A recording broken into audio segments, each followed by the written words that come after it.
Right now, it's correcting. Basag tayo dun sa parallel channel natin. Remember, we have a parallel channel here. Dinilit ko na kasi nabasag. Ba't parang ganun? Let's draw your parallel channel. Ito yung parallel channel natin. Basag natin to eh. Breakout tayo kahapon eh. So, today is the confirmation.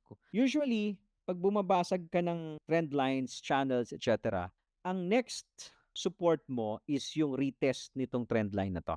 So, there's a possibility, there's a likelihood na pwedeng i-retest ito. Titignan mo ngayon kung matibay. Kung hindi na siya babalik dyan, there's a likelihood na basag talaga yung parallel channel na yan. Downward sloping parallel channel usually breaks to the upside. Alam naman nyo naman po yan.